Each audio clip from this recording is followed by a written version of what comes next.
Nah, sebenarnya kenapa sih kalian harus mempelajari tentang hikayat? Bayangkan, manusia kecil, ya kan, kemudian membunuh raksasa yang besar.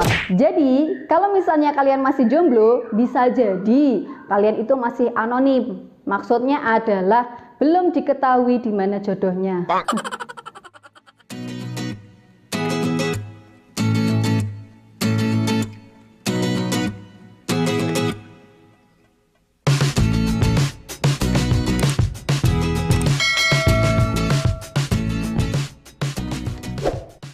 Assalamualaikum warahmatullahi wabarakatuh.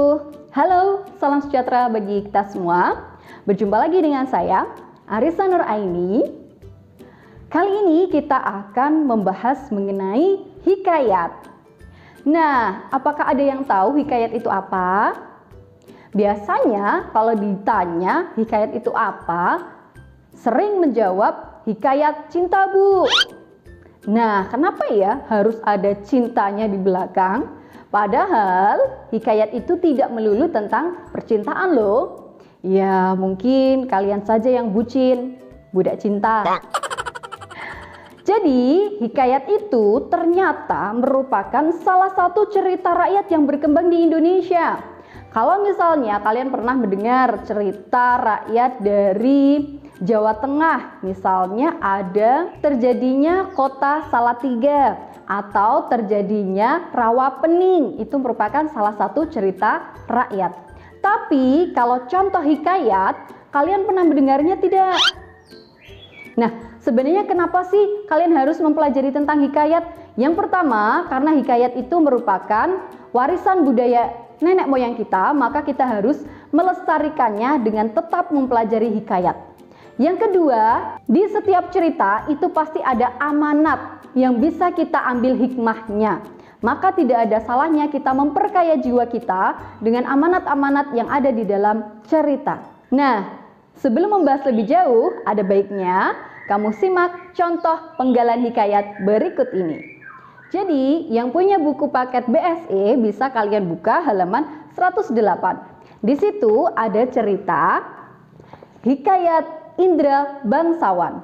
Disimak yuk paragraf pertama dari contoh hikayat tersebut. Tersebutlah perkataan seorang raja yang bernama Indra Bungsu dari negeri Kobat Syahrial. Setelah berapa lama di atas kerajaan, tiada juga beroleh putra. Maka pada suatu hari, ia pun menyuruh orang membaca doa kunut dan sedekah kepada fakir dan miskin. Hatta beberapa lamanya, Tuan Putri Siti Kendi pun hamillah dan bersalin 2 orang putra laki-laki. Adapun yang tua keluarnya dengan panah dan yang muda dengan pedang. Maka Baginda pun terlalu amat sukacita dan menamai anaknya yang tua Syahperi dan anaknya yang muda Indra Bangsawan. Nah, kira-kira setelah kita membaca contoh hikayat di buku ini, apakah ada yang paham maknanya atau maksudnya? Jadi, wajar sekali kalau misalnya kalian tidak paham dengan bahasa yang ada di hikayat, karena memang bahasa di hikayat itu sudah tidak kita gunakan di kehidupan sehari-hari. Nah, yang namanya bahasa itu sebenarnya berubah-ubah loh dari waktu ke waktu. Seperti akhir-akhir nih, kalian sering ada kata-kata bucin, misalnya tadi budak cinta. Kemudian ada kata ANJAY yang katanya itu tidak diperbolehkan. Kemudian ada kata sabi yang ternyata artinya bisa.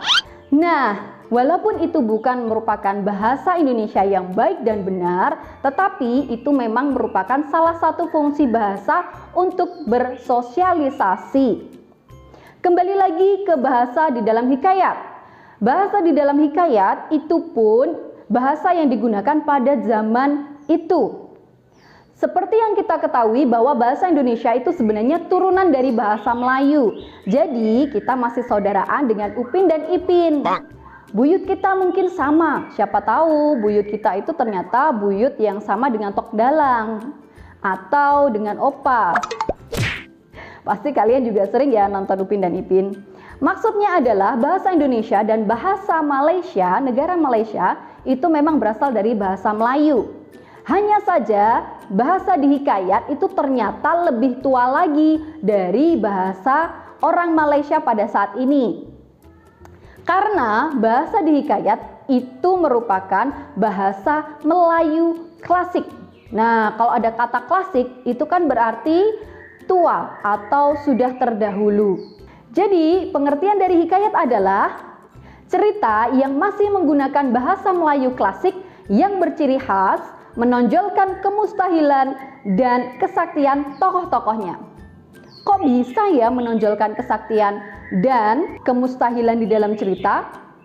Coba disimak lagi tadi dari contoh hikayat Indra Bangsawan. Ada kalimat, Tuan Putri Siti Kendi pun hamilah dan bersalin 2 orang putra laki-laki. Adapun yang tua keluarnya dengan panah dan yang muda dengan pedang. Seorang bayi lahir itu kan biasanya bersama dengan ari-ari, bukan? Tetapi untuk Indra Bangsawan dan Syahperi diceritakan lahirnya itu dengan pedang dan anak panah. Pertanyaannya adalah, perut ibunya itu tidak kenapa-kenapa. Jadi, kalau misalnya di logika untuk saat ini, maka itu tidak akan bisa sesuai dengan kenyataan. Nah, berarti setelah ini kita akan bahas karakteristik dan ciri-ciri dari hikayat. Apa saja ciri-cirinya? Yang pertama, hikayat itu bersifat anonim. Anonim itu apa? Anonim itu tidak diketahui nama pengarangnya. Jadi, hikayat itu tidak ada nama pengarangnya. Entah siapa yang mengarang cerita-cerita hikayat tersebut. Jadi, kalau misalnya kalian masih jomblo, bisa jadi kalian itu masih anonim. Maksudnya adalah belum diketahui di mana jodohnya. Gitu nggak sih? Selanjutnya, ciri yang kedua adalah mengandung hal-hal yang bersifat mustahil, khayalan, yang tidak masuk akal. Tadi diceritakan bahwa Syahperi dan Indra Bangsawan lahir dengan pedang dan anak panah. Itu berarti ibunya tanpa harus sesar, perutnya robek begitu, atau bagaimana? Kan membayangkannya ngeri ya. Tetapi itu merupakan salah satu ciri dari hikayat. Jadi hal-hal yang tidak masuk akal itu diceritakan. Karena apa? Memang hikayat itu kan berkembang pada zaman dahulu, di mana nenek moyang kita itu untuk ilmu pengetahuannya itu kan sangat minim dan terbatas. Jadi masuk akal kalau misalnya hikayat itu mengandung kemustahilan. Beda dengan orang sekarang yang sudah pandai-pandai dan selalu berdasarkan fakta dan bukti. Selanjutnya, karakteristik yang ketiga adalah menceritakan kesaktian tokoh-tokohnya. Jadi di dalam hikayat itu tokohnya pasti memiliki kesaktian, pasti itu. Ada yang misalnya tokohnya itu bisa membunuh raksasa. Bayangkan manusia kecil ya kan, kemudian membunuh raksasa yang besar. Padahal kalau kita lihat di televisi itu biasanya raksasa itu kan dibunuhnya dengan Ultraman gitu kan, atau dengan robot yang sama-sama besar. Nah, ini manusia yang bunuh raksasa. Itu kan sangat sakti berarti manusianya. Kemudian ada lagi tokohnya bisa berjalan di atas air misalnya. Nah, kalau sekarang sih bisa, tapi harus naik kapal dulu. Kalau orang zaman dulu katanya bisa benar-benar berjalan tanpa peralatan. Jadi bisa kayak onggong-onggong. Apa sih hewan yang bisa berjalan di atas air itu yang kayak laba-laba itu loh. Tapi itu manusia. Ada juga misalnya tokohnya bisa terbang. Nah, kalau sekarang mau terbang itu kan harus pakai tiket dulu, artinya naik pesawat. Kalau orang zaman dulu itu terbang benar-benar terbang yang kayak di Angling Dharma atau di Mak Lampir, itu kan tokoh-tokohnya bisa terbang, bebas melayang. Enak banget ya. Kemudian, ciri yang keempat adalah bersifat istana sentris. Ada kata istana di situ, sentris, sentral, center. Oh, berarti bersifat istana sentris artinya ceritanya berpusat pada kerajaan. Bisa jadi latar belakang ceritanya memang di kerajaan, bisa juga pokoknya ada nama kerajaan yang dicantumkan di situ. Ya karena pada zaman dahulu memang cerita-cerita itu biasanya untuk mengagungkan raja-raja. Jadi zaman dahulu itu masih ada kayak kasta-kastanya gitu ya. raja itu yang paling dihormati, yang dijadikan tokoh utama. Nah, kalau sekarang tokoh utamanya itu kan bisa berbagai macam, gak harus yang presiden, gak harus raja, tapi masyarakat biasa juga bisa jadi tokoh utama. Ada Dilan, Milea, itu kan jadi tokoh utama kan? Atau kalian jadi tokoh utama di hati siapa, saya juga nggak tahu. Ciri selanjutnya, menggunakan banyak kata arkais atau klise. Kata arkais atau klise itu adalah kata yang dipakai tapi kayak cuma jadi tambahan gitu loh. Dia seperti tidak memiliki makna khusus. Contohnya ada kata alkisah, syahdan, hatta, maka, dan lain sebagainya. Jadi untuk hikayat memang banyak sekali menggunakan kata-kata seperti itu, kata-kata arkais. Ingat ya, bagi yang belum subscribe, silahkan menekan tombol di bawah ini dan juga aktifkan lonceng agar tidak ketinggalan video-video selanjutnya. Saya tunggu komentar kalian juga di bawah ini. Nah, itu tadi adalah tentang hikayat. Jadi, kalau misalnya kalian mempelajari tentang hikayat, bagaimana sih Bu cara untuk mengerti ini hikayatnya cerita tentang apa?